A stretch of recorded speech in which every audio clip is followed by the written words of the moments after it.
আমার পরনের এই মিনি আনারকলি ফ্রকটা কাটিং করার জন্য এখানে আমি ২টা 3 পিসের টুকরো কাপড়ের সাহায্য নিয়েছি। আসসালামু আলাইকুম এভরিওয়ান। আশা রাখছি ভালো আছেন সবাই। আলহামদুলিল্লাহ আমিও ভালো আছি। তো এই ফ্রকটা বানানোর জন্য আমি এখানে দেখাতে চাচ্ছি যে ২টা ফ্রকের ২টা সাইডের যে বেঁচে যাওয়া কাপড়গুলো ছিল ওইগুলো সহ সালোয়ারের কাপড় সহ সবগুলো একসাথে করে নিয়ে নিচ্ছি। এই কাপড়গুলো কিন্তু একদমই ম্যাচিং হয়ে গিয়েছিল, তাই ভাবলাম একটা বড়দের ফ্রক বানিয়ে দেখালে আপনাদের কেমন হয়। সেই ভাবনা থেকে কিন্তু আমি এখানে 14টা প্রায় কলি কেটেছি, আর এই কলিগুলো কিভাবে কাটিং করেছি আর বডিটা কিভাবে কাটিং করছি সব কিছু থাকছে এই ভিডিওতে। অবশ্যই ধৈর্য ধরে ভিডিওটা দেখতে হবে আর সাথে থাকতে হবে লাইক কমেন্ট শেয়ার করে।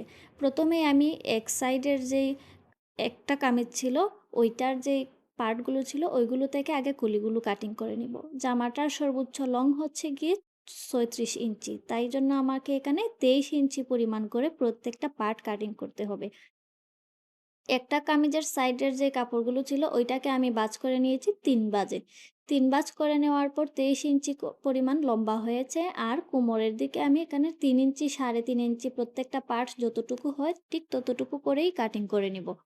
কাটিং করে নেওয়ার পর এখানের যে জোড়াগুলো ছিল ওইগুলো জোড়া করে নিচ্ছি। নেওয়ার পর আমি পরবর্তী যে একটা একটা করে পার্ট ছিল সবগুলো এইটার সমান করে কাটিং করব, কিংবা যদি কাপড় বেশি হয় তো আমি এই ক্ষেত্রে ২-৩ ইঞ্চি বড়ও করতে পারি, কিন্তু কোমরের মাপটা ঠিক রাখবো, নিচের গেরের দিকে মাপটা একটু পরিবর্তিত হবে, বেশি না ১ থেকে ১.৫ ইঞ্চি পর্যন্ত। এইভাবে করে আমি প্রত্যেকটা কলি কাটিং করে নিচ্ছি। যেহেতু ২টা কামিজের সাইডের কাপড় সমান ছিল না, তাই আমি এখানে আলাদা, আলাদা করে কাটিং করছি। এবার পরবর্তীতে যে কাপড়গুলো ছিল, ১ম টা থেকে কিন্তু মোট ৮ টা কলি আমি পেয়েছি। এবার 2nd টা থেকে আমি এখানে আরও ৫ থেকে ৬ টা কলি বের করার চেষ্টা করব। প্রত্যেকটাই কিন্তু আমি একটার উপর আরেকটা রেখে সুন্দর করে ভাঁজ করে নিচ্ছি। আর আগের কেটে রাখা কলি এটার উপর বিছিয়ে নিচ্ছি। নেওয়ার পর সুন্দর করে কলিগুলো কাটিং করে নিচ্ছি। আর একবারে আমি ৪ টা কলি কাটিং করব। তারপর যদি আরও কাপড় অবশিষ্ট থাকে তাহলে আরও ২ টা কলি কাটিং করব। যেহেতু কাপড় আছে পর্যাপ্ত পরিমাণ, তাই আমি এই সিদ্ধান্তটি নিয়েছি। আর বর্তমানে কিন্তু মোটা সালোয়ারের সাথে হাঁটু পর্যন্ত এই ফ্রকগুলো কুর্তি স্টাইলের বেশি ট্রেন্ডিং এ আছে। তারপরও শুধু আপনাদের সাথে একটা ভিডিও শেয়ার করার জন্য আমি এই ড্রেসটা মেকিং করছি।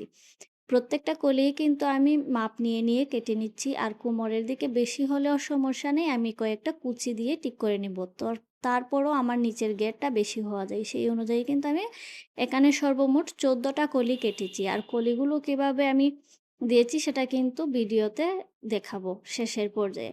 এবার এই যে সাইডের কাপড়গুলো বেঁচে ছিল এগুলোকে আমি আয়রন করে নিয়ে এটার সাথে আরও ছিঁড়গুলো জোড়া লাগিয়ে নিব। জোড়া লাগিয়ে নিয়ে তারপর কাপড় কাটিং করতে হবে। এটার সমান করে, করে আমি প্রত্যেকটা কাপড় কাটিং করছি। একটা সামনের পার্টের জন্য আরেকটা পেছনের পার্টের জন্য ২ টা পার্টই কিন্তু আমি সমানভাবে কাপড়ের টুকরোগুলো কাটিং করে নিচ্ছি।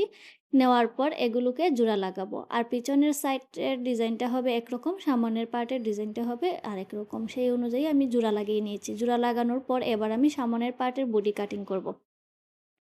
যেহেতু এখানে ৩৬ বডির কাটিং করতে হবে আর লম্বা থাকতে হবে ১৩ ইঞ্চি, আমি আরও ১ ইঞ্চি বাড়িয়ে ১৪ ইঞ্চি নিচ্ছি। আর সেই অনুযায়ী আর্মহোলের মাপ, বডির মাপ সবগুলোই নিচ্ছি। ৩৬ বডির মাপ কিন্তু এ পর্যন্ত আপনাদের সাথে অনেকবার শেয়ার করেছি। আর এখানে কাপড় যতটুকু আছে আমি ঠিক ততটুকুই নিয়ে নিচ্ছি। কেননা কাপড় যখন আমি সেলাই করব, যেহেতু এগুলো টুকরো কাপড়, তখন কিন্তু আমার অনেক কাপড়ের প্রয়োজন পড়বে। দেখা গেল এই দিক দিয়ে কম হয়েছে, ওই দিক দিয়ে বেশি হয়েছে। আপনারা আপনাদের মতো অনুযায়ী কিন্তু ডিজাইনটা করে নিতে পারবেন। আমি এখানে একটু ডিজাইন করার জন্য সামনের পার্টটা আলাদাভাবে কাটিং করার চেষ্টা করছি। আপনারা চাইলে নরমালি সোজাই কাটিং করে নিতে পারবেন। আর এটা জোড়া দিয়ে যেহেতু হবে, তাই একটু ডিজাইন করলে হয়তো ভালো লাগবে, সেই চিন্তা করেই কিন্তু এভাবে কাটিং করছি। একটু আলাদা করে কাটিং করে নিলে দেখতে কিন্তু বেশ স্মার্ট লাগে, আর বোঝাই যায় না এটা যে টুকরা কাপড় দিয়ে তৈরি করা। এ ধরনের ফ্রক কিন্তু আপনারা মোটা সালোয়ার কিংবা প্লাজো এগুলোর সাথে শর্ট করে পরতে পারবেন, ভালো কাপড় দিয়ে বানিয়ে। আমি জাস্ট টুকরো কাপড় দিয়ে আপনাদের সাথে ডিজাইনটা শেয়ার করছি, কারণ আস্ত কাপড় কিনে আপনাদের সাথে বিভিন্ন ধরনের ডিজাইন শেয়ার করার মতো এতটুকু অর্থ সামর্থ্য আমার এখন পর্যন্ত হয়ে ওঠেনি। যখন হবে তখন কিন্তু আপনাদেরকে নতুন, নতুন কাপড় দিয়ে কাটিং করে বিভিন্ন ধরনের ডিজাইন শেয়ার করব। আর যারা আমার কাস্টমার আছে তাদের কাপড় থেকেও কিন্তু অনেক সময় আপনাদেরকে আমি ভিডিও শেয়ার করে থাকি। সামনের পার্ট কাটিং শেষ করার পর আমি সেম মাপ অনুযায়ী পিছনের পার্টটাও পুট আর গলা আর মহল সবগুলো কাটিং করে নিয়েছি। এবার হাতা কাটিংয়ের পালা। অবশিষ্ট যেই টুকরোগুলো রয়ে গেছিলো ওইগুলোকে জোড়া দিয়ে দিয়ে কমপক্ষে আমাকে 3/4 হাতা পর্যন্ত তৈরি করে নিতে হবে। এইটাকে আমি 2টা পার্টে নিয়ে নিয়েছি। নেওয়ার পর আপাতত আপনাদেরকে 9 ইঞ্চি পর্যন্ত লম্বা বানানো দেখাচ্ছি। পরবর্তীতে এখানে আমি আরও 4 থেকে 5 ইঞ্চি জোড়া দিয়ে দিয়ে লম্বা করে নিব। আর ভিডিওতে দেখতেই পাচ্ছেন হাতাটা কতটুকু লম্বা হয়েছে। আর এটার ফাইনাল লুকটা অবশ্যই শুরুতেই আপনাদের সাথে শেয়ার করছি। সেই অনুযায়ী আমি এখানে হাতাটাও কাটিং করে নিচ্ছি।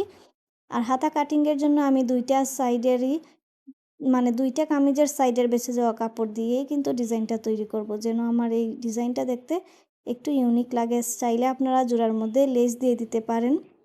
আর আপনাদের তো আর টুকরো কাপড় দিয়ে তৈরি করার কোনো প্রয়োজন নেই, কারণ এত বড় মানুষেরও কিন্তু আবার টুকরো কাপড় দিয়ে হয়নি। আর কলিগুলো আমি ঠিক এইভাবে সাজিয়ে নিয়েছি। ফুলগুলো দিয়েছি 2টা